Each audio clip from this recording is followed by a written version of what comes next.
Hello everyone, আজ তোমাদের জন্য কোনো ব্লগ ভিডিও নয়, আজ তোমাদের জন্য নিয়ে এসেছি একটি রান্নার ভিডিও।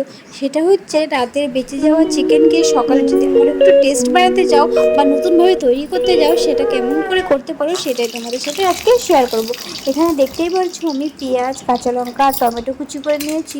তো কড়াইয়ে তেলও দিয়ে দিচ্ছি, তেলটা গরম হয়ে গেছে। এবার পেঁয়াজটাকে দিয়ে দেবো তেলের মধ্যে, আর পেঁয়াজটাকে ভালো করে ভেজে নেব।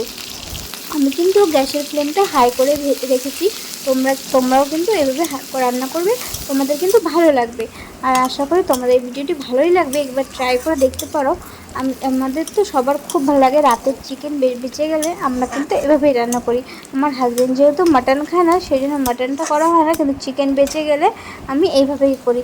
তো এখানে আবার পেঁয়াজটা হালকা ভাজা হয়ে গেছে, তারপরে আমি কাঁচা লঙ্কা টমেটোটা একবারে দিয়ে দিচ্ছি। পেঁয়াজটা কিন্তু একবারে বেশি ভাজবে না, হালকা একটু নরম আর ব্রাউন হয়ে আসে, তারপর টমেটো আর কাঁচা লঙ্কাটা দিয়ে দেবো। তারপর স্বাদ মতো নুন দেবো, কারণ চিকেনে যে অলরেডি নুন দেওয়া আছে তাই বেশি একটু নুন দেবো না। পেঁয়াজ আর কাঁচা লঙ্কা টমেটোর জন্য যেটুকু নুন দরকার সেটুকুই দেবো, কারণ এতে জল যাবে না, সেই জন্য নুনের পরিমাণটা খুব বুঝে শুনে দিতে হবে।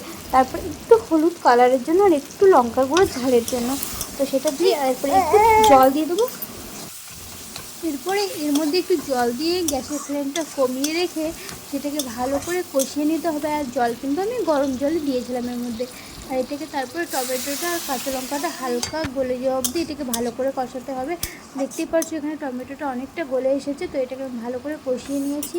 এরপরে আমি রাতের যে বাকি চিকেনটা আছে সেটাও দিয়ে দেবো।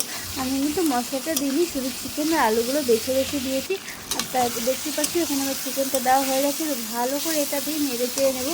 আমি কিন্তু এর মধ্যে একটুও জল দেবো না, কারণ জল দিলে এটা টেস্টি চলে যাবে, এটা একদম কষা হয়ে আসবে আর টেস্ট হবে। আর এটার মধ্যে সবথেকে মেন ইনগ্রিডিয়েন্ট হচ্ছে ধনেপাতা না দিলে এটা কিন্তু টেস্ট আসবে না। আমি অনেকটা পরিমাণে ধনেপাতা কুচি করে দিচ্ছি, সেটা এর মধ্যে দিয়ে ভালো করে নাড়িয়ে চাড়িয়ে একদম নামিয়ে নেবো। আর এটা খেতে খুব সুন্দর লাগে, এটা দিয়ে এক থালা ভাত খেয়ে নিতে পারো তোমরা, এটা এত সুন্দর লাগে। এখানে দেখতেই পাচ্ছ আমার চিকেন কষা রেডি হয়ে গেছে। আর দেখতে কেমন হয়েছে তোমরা কিন্তু অবশ্যই কমেন্ট করে জানিও। আর একবার প্লিজ বাড়িতে ট্রাই করে দেখো, তোমরা অবশ্যই, আমি জানি তোমাদের পছন্দ হবে।